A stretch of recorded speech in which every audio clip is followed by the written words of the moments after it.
तासाम त्रिवृत्तम त्रिवृत्तम एकैकाम कर्वाणि इति अत्र खलु नाम व्याकरणम संज्ञा क्लृप्ति।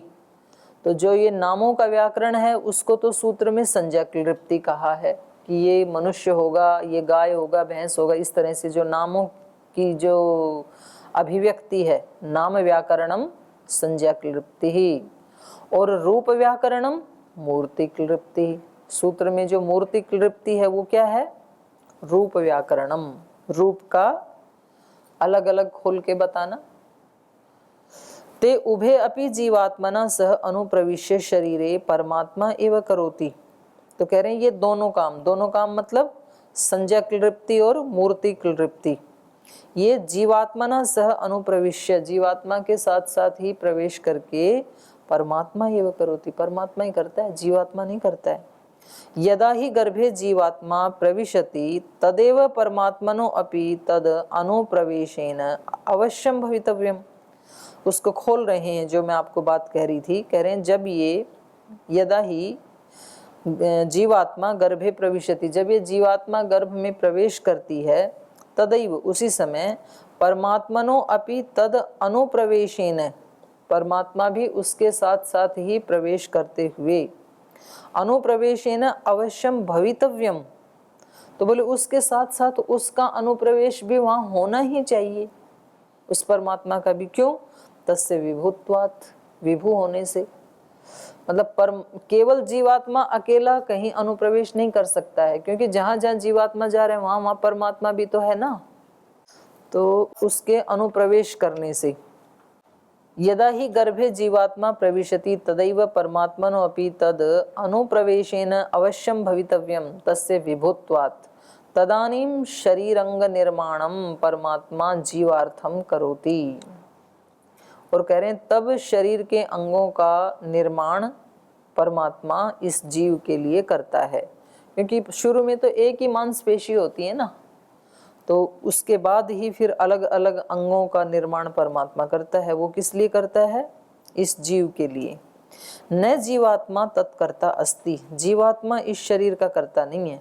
स तो निमित्ति खलु अस्ति, जीवात्मा निमित्त तो बनता है, क्योंकि तन निमित्तम ही करोति परमात्मा, क्योंकि उसके लिए ही तो परमात्मा इस शरीर बना रहा है। तस्य भोग साधनाय, उसके भोग साधन के लिए ही तो बना रहा है परमात्मा। कुतो अवगम्यते परमात्मा शरीरे अंगानाम विरचयिता, बोले आपको ये कैसे पता लगा कि इस शरीर के अंगों का रचयिता परमात्मा ही है, परमात्मा बना रहा है, ये कैसे पता लगा आपको? तो कहा उपदेशात, तत्र उपदिश्यते, इसका शास्त्र में उपदेश होने से। त्रिवृत्त करणस्य कर्ता परमात्मा, त्रिवृत्त जो करण है इसका कर्ता कौन है? परमात्मा। माने इन तीनों को भी एक साधन बनाने वाला जल, अन्न और पृथ्वी को ये परमात्मा है। स एवच शरीर अंगानामपि, और वो परमात्मा ही शरीर के अंगों का भी रचयिता है। सेयम देवता शब्देन या खलु देवता परमात्मा, तो बोले ऊपर जो हमने कहा था सेयम देवता, इस शब्द से कौन देवता लिया गया है? परमात्मा देवता। और वो परमात्मा देवता तेज अब अन्नानाम, तेज जल और अन्नों का त्रिवृत्त करता, उसका उस त्रिवृत्त का वो करता है। सही देवता परमात्मा, तो वो ही परमात्मा देवता देव शरीरे नाम रूपयोः करता, जो इस त्रिवृत्त का करता है वही नाम और रूप का भी करता है। उसने साधन क्या बनाया इस शरीर को बनाने के लिए? रॉ मटेरियल क्या लिया? अग्नि, जल, भूमि, अन्न। और इससे तो क्या बनेगा? मूर्ति। और उसकी संज्ञा क्या होगी? नाम और रूप। ये किसने दिया? ये भी परमात्मा ने दिया। तो परमात्मा ने दो काम किया ना, त्रिवृत्त को भी बनाया और त्रिवृत्त के माध्यम से इस शरीर को भी नाम और रूप वाला बनाया, ये कहना चाह रहे हैं। तो यहाँ अभी समय हो गया तो विराम लेना पड़ेगा। तो कह रहे उसका उपदेश है, ऐसे हमें पता लगा। त्रिवृत्त करणस्य कर्ता परमात्मा, स एवच शरीर अंगानाम अपि सेयम देवता। ऊपर जो प्रमाण है शास्त्र का, तो वहां पर सेयम देवता इस शब्द से खलु देवता परमात्मा, वहां जो देवता शब्द है वो परमात्मा के लिए प्रयुक्त हुआ है। और परमात्मा ने तेज अब अन्ना नाम त्रिवृत करता, जैसे ये परमात्मा तेज जल और अन्नों इस त्रिवृत का करता है, सही देवता परमात्मा, वही परमात्मा देवता शरीरे नाम रूपयोरपि करता, वही इस शरीर में नाम और रूपों का भी करता है। अपिच और भी एक प्रमाण दे रहे हैं, सेयम देवता अनुप्रविश्य व्याकरवाणी, एक जो दूसरा प्रमाण दिया था कि वही देवता अनुप्रविश्य आत्मा के जीवात्मा के साथ साथ अनुप्रवेश करके व्याकरवाणी इसको विस्तार देता है। इत्यत्र यहाँ पर समान कर्तृकयोः पूर्व काले, तो ये अष्टाध्यायी का भी इन्होंने उदाहरण दिया। समान कर्तृकयोः पूर्व काले का क्या अर्थ है, जहाँ पर दो क्रियाएं हो रही हों एक साथ, तो पहली वाली जो क्रिया है उससे त्वा प्रत्यय का प्रकरण चल रहा है ना, यहाँ त्वा को ल्यप होता है फिर। तो जैसे कांडम कृत्वा गतवान, कांड करके चला गया, तो एक ही व्यक्ति दो काम कर रहे हैं ना, पहले कांड किया फिर चला गया। जैसे खाना खा के चला गया, तो पहले खाना खाने वाला भी वही है और जाने वाला भी वही है। तो ये जो पहले खाना खाने की जो क्रिया है इससे त्वा प्रत्यय होगा, ठीक है। तो यहाँ पर भी ये परमात्मा क्या है, दो क्रियाओं का समान ही करता है। एक क्रिया है त्रिवृत और दूसरा त्रिवृत को बनाना और दूसरा नाम और रूप को बनाना। इति प्रमाणादपि उभयत्र कर्ता समानः, बोले इस अष्टाध्यायी के प्रमाण से भी क्या पता लग रहा है, इन दोनों क्रियाओं का एक ही करता है, अनुप्रविश्य का व्याकरवाणी का। तथा च अन्यत्र अपि नाम रूपयोर विधाता परमात्मा ही उपदिश्यते, और कह रहे हैं वैसे ही अन्यत्र भी नाम और रूपों का विधाता परमात्मा ही है, ऐसा उपदेश किया गया है। अब छांदोग्य उपनिषद का प्रमाण दे रहे हैं। आकाशो वही नाम रूपयोर निर्वहिता, आकाश ही सब नामों और रूपों का निर्वहन करने वाला है। तो आकाश तो जड़ है, तो यहाँ आकाश से किसको लिया है, परमात्मा को। पहले आया था ना ये आकाश परमात्मावाची शब्द है, ये पहले आया था ना, प्रथम अध्याय में ही आया था, प्रथम पाद में ही आया था। हाँ, तो ऐसे ही यहाँ छांदोग्य उपनिषद में भी आया है कि अन्यत्रपि नाम रूपयोर विधाता परमात्मा ही उपदिश्यते, आकाशो वही नाम रूपयोर निर्वहिता स्मृतौ अपि, और स्मृतियों में भी, ये तो श्रुति का हो गया प्रमाण, स्मृति में भी सर्वेषां तु स नामानि कर्माणि च पृथक पृथक, बोले स उस परमात्मा ने सर्वेषाम नामानि कर्माणि च पृथक पृथक, सब नामों को और उन नामों की कर्मों को, कर्माणि मतलब जो जो वो नाम है उनके कर्म, उनको उसने अलग अलग बनाया। वेद शब्देभ्य एव आदौ पृथक संस्थाश्च निर्ममे, ये मनुस्मृति का दे दिया इन्होंने, अलग अलग उन्होंने इनके संस्थाओं को और इनके कार्यों को। जैसे एक तत्व बनाया वायु, तो उसका काम क्या है, बहना। एक तत्व बनाया अग्नि, तो उसको नाम दिया ये अग्नि है, और उसका कर्म क्या होगा, प्रकाश देना और ऊष्मा देना। तो ऐसे सबके नाम और सबके कर्म अलग अलग बना दिए। जैसे कोई कुम्हार एक बर्तन बनाता है ना एक ही मिट्टी से, तो अलग अलग बर्तन बनाता है, यद्यपि हैं तो सब मिट्टी वाले ही, लेकिन उनके नाम और रूप के साथ साथ उनके कर्म भी अलग उसी समय वो ही तय कर देता है। जैसे उस मिट्टी से मानो उसने घड़ा या सुराही बनाया, तो अब इसका कर्म भी तय हो गया कि ये जो आकार है, नाम रूप है, ये जल को धारण करेगा। और मानो उसी मिट्टी से उसने चिलम बनाई, तो उस आकार, उस नाम और रूप के साथ उसका कर्म भी तय हो गया कि ये अग्नि को धारण करेगा, ये जल को धारण नहीं करेगा। बनाया उसी ने ही है, रॉ मटेरियल भी एक है, लेकिन नाम रूपों की पृथकता से उनके कर्म भी पृथक पृथक हो गए। तो जैसे घोड़े का वही त्रिवृत्त से ही उसकी सृष्टि हुई, तो उसके साथ ही उसका कर्म भी तय हो गया कि ये या तो भार ढोएगा या तो गंतव्य स्थान पर पहुंचाने का काम करेगा। मोक्ष को प्राप्त करेगा, ये उसका काम नहीं है, उसके लिए नहीं है ये।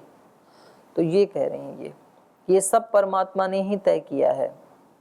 सर्वेषां तु नामानि कर्माणि च पृथक पृथक वेद शब्देभ्य एव आदौ पृथक संस्थाश्च निर्ममे वेदे च, और वेद में भी कहा यो देवानाम नामधा, वो परमात्मा ही सब देवों के नाम को धारण करने वाला है। अर्थात सारे नाम परमात्मा से ही मिले हैं, जिनको हम आज देव कहते हैं, पंचभूत अग्नि जल वायु पृथ्वी आकाश आदि कहते हैं, ये सब देवता, इनके नाम को धारण करने वाला और इन देवों को भी धारण करने वाला वही है। तस्मात् परमात्मा ही शरीरे स्थूल अंगानाम अपि निर्माता इति निर्वध्यम, इसलिए स्थूल शरीर के अंगों का निर्माता भी परमात्मा ही है, ये बात निर्वध्यम।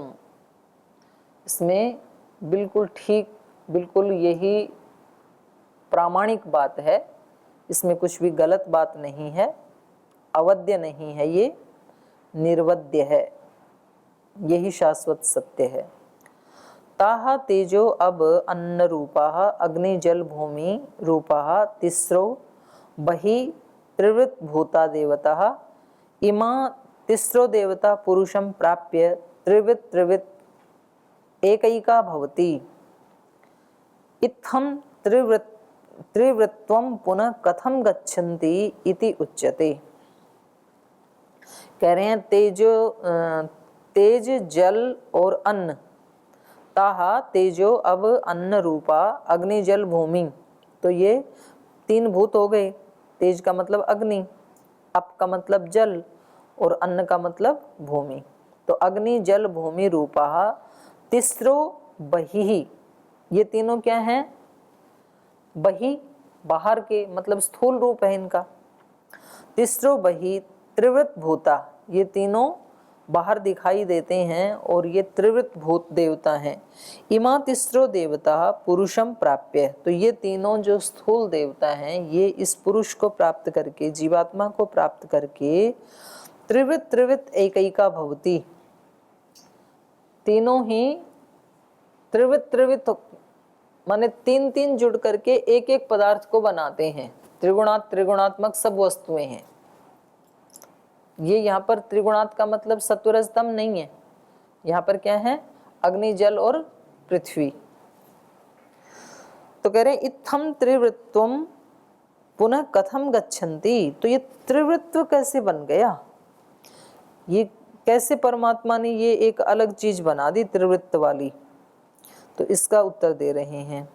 मांसादि भौमम यथा शब्दम इतरयोश्च, कह रहे हैं कि देखो मांसादि भौमम, जो मांसादि त्रिवृत्त हैं वे तो भौमम, वे तो अन्न की भूमि है, और इतरयोश्च यथा शब्दम, और जो अन्न से भिन्न जल और तेज जो हैं वो यथाश्रुति परिणाम है, ये जान लेना चाहिए।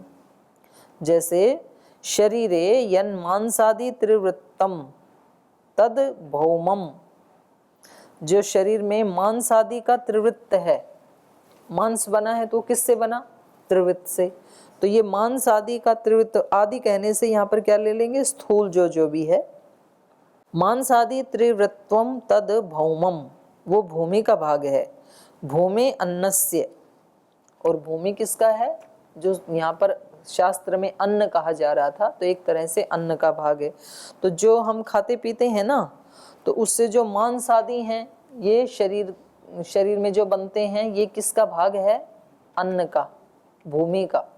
और क्योंकि इसकी अधिकता है शरीर में, तो इसलिए शरीर को क्या कह देते हैं? पार्थिव कह देते हैं, पृथ्वी तत्व की अधिकता होने से।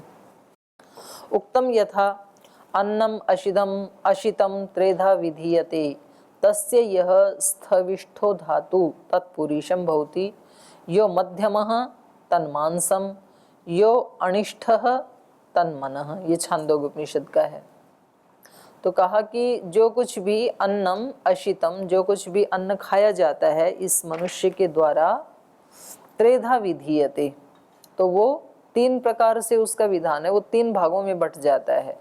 तस्य यह स्थविष्ठ धातु, जो स्थूल धातु है उस अन्न की, जो स्थूल भाग है वो तत्पुरीशम भवति, उसका तो मल बन जाता है, स्थूल भाग का तो जो भी हम खाते हैं। यो मध्यम, और जो उसका मध्यम भाग है उस अन्न का, उससे मांस बन जाता है। यह अनिष्ठ, और जो उसका सूक्ष्म भाग है तन मनः, उससे मन बन जाता है। तो मन कोई स्थूल चीज तो है नहीं, और ये कह रहे हैं कि मन बन जाता है, तो इसका क्या अर्थ लेंगे हम? मन पुष्ट होता है, क्योंकि ये अन्न का भी सूक्ष्म भाग ले रहे हैं और मन भी सूक्ष्म है, तो उसको ऊर्जा मिलती है। एक उत्तर हो गया। और दूसरा उत्तर ये है कि यदि आप उस अन्न को स्थूल ऊर्जा के रूप में लेंगे तो फिर ये स्थूल जो मस्तिष्क है इसकी पुष्टि होती है। मन का चलाने का जो इंस्ट्रूमेंट है, जैसे चक्षु के गोलक को भी चक्षु इंद्रिय कहते हैं, और इसके अंदर काम करने वाले को भी। तो यहाँ पर यदि स्थूल अर्थ लेंगे तो अर्थ होगा स्थूल मस्तिष्क। और ये तो क्योंकि इन्होंने अनिष्ठ इष्ठन प्रत्यय लगा दिया, माने अति सूक्ष्म भाग है जो उसका, उससे मन की पुष्टि होती है। मन तो यद्यपि मन भी त्रिगुण से ही बना है, अहंकार से बना है ना, लेकिन तो भी उसको अणु माना है, वो स्थूल नहीं है। तो यहाँ तो स्थूल अन्न खाए जाने की बात हो रही है, तो उस स्थूल अन्न में भी जो उसका अति सूक्ष्म भाग है उससे मन की पुष्टि होती है। तो इसलिए कह दिया जाता है लोक में, जैसा खाए अन्न वैसा हो जावे मन। इतरयो च यथा शब्दम, इतरयो माने ये तो भूमि की बात हो गई, अन्न की बात हो गई। दूसरे कौन बच गए? तेज और जल। इतरयो अप तेजसो यथा श्रुति विज्ञेयम, और जो दूसरे हैं इसमें त्रिवृत्त में तेज और जल, उनका क्या होता है? मूत्र लोहित प्राणा अपाम कार्यम। जल का कार्य है मूत्र, लोहित माने रक्त, और प्राण, प्राणों को पुष्ट करना, ये जलों का कार्य है। और अस्थि मज्जा वाक्च तेजस, ये अग्नि का काम है। अस्थियों को मजबूत करना और मज्जा का निर्माण करना, और वाणी, तो बोलते हैं ना तेजस्वी वाणी। तो तेजस्वी वाणी कैसे होती है? तेजस्वी अन्न खाने से। तो तेजस्वी अन्न खाने का भी विधान है, तो घी खाने का विधान है, घी खाना चाहिए, तो वाणी तेजस्वी होगी। और रूखी सूखी रोटी खाएंगे तो रूखी सूखी वाणी होगी। नहीं, ऐसा नहीं है, ऐसा ये कह रहे हैं कि जो ये, क्योंकि वो रोटी भी तो त्रिवृत्त से बनी है ना, जिसको हम रूखी सूखी कह रहे हैं, तो उसमें भी जो तेज का भाग है उससे वाणी की पुष्टि होगी। ये है अंतिम सूत्र है, वैशेष्यात्तु तद्वादस तद्वादः। कह रहे हैं वैशेष्यात्, विशेषता से, अर्थात शरीरों में जो पार्थिव भाग है उसकी विशेषता होने से तद्वाद, शरीर को क्या कह दिया जाता है? पार्थिव।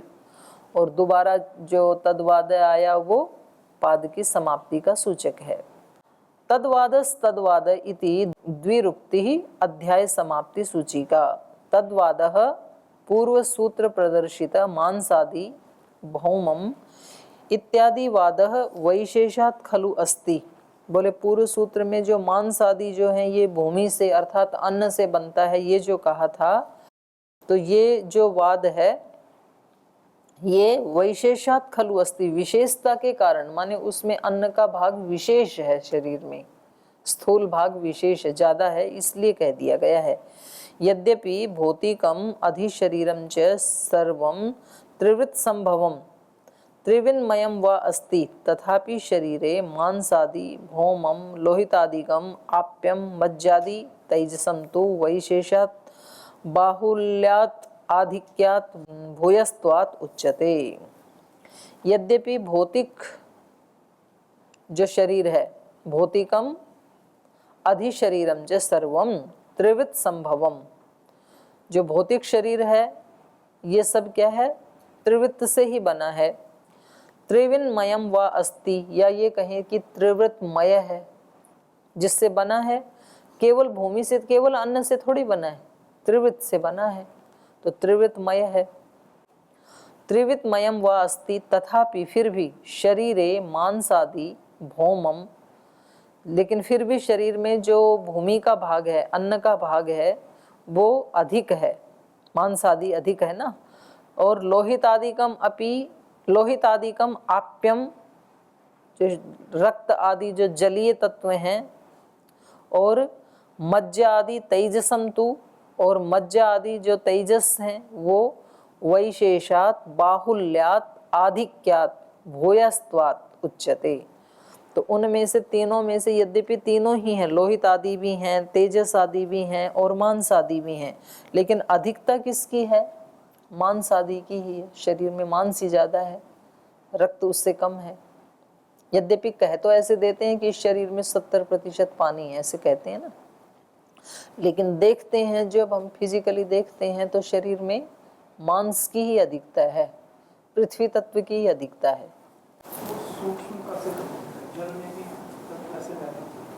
हाँ, जल में भी पृथ्वी तत्व है। अपर प्रक्रमा, तो कह रहे हैं इसका दूसरा प्रक्रम दिखा रहे हैं। प्रकृतिर्मान महतो हंकारो हंकारात पंच तन्मात्राणि उभयम इंद्रियम तन्मात्रेभ्य स्थूल भूतानि पुरुष है। तो ये जो सांख्य का सृष्टि क्रम है, अनेन शरीरम खलु पांच भौतिकम सूच्यते, तो इससे शरीर 5 भूतों वाला है। यहाँ तो 3 बताया ना, और कह रहे हैं इस क्रम में तो 5 भूतों वाला है। तच्च अत्र त्रिवृत संभवम उच्यते, तो इसमें भी त्रिवृत की कैसे संभावना है वो कह रहे हैं।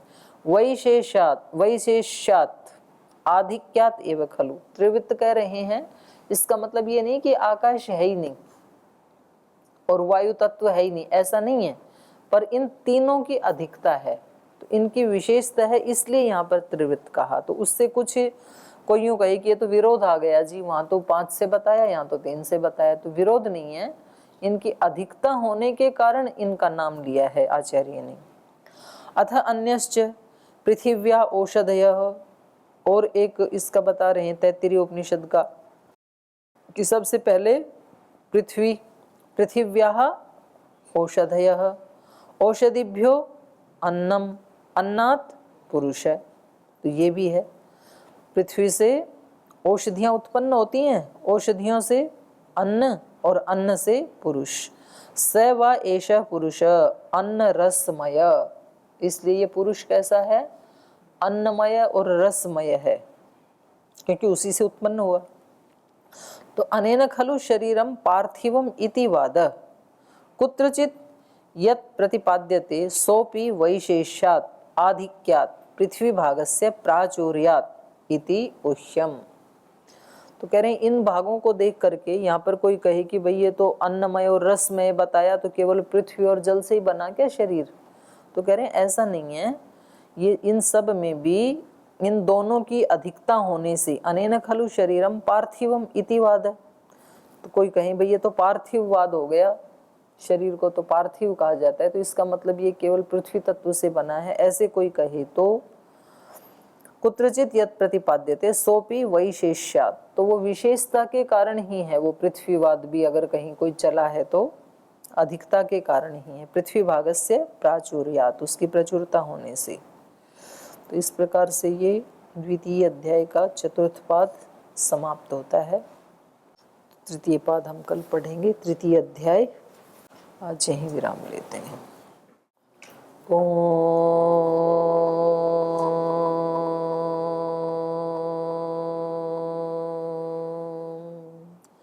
शांति शांति शांति। श्री गुरुभ्यो नमः।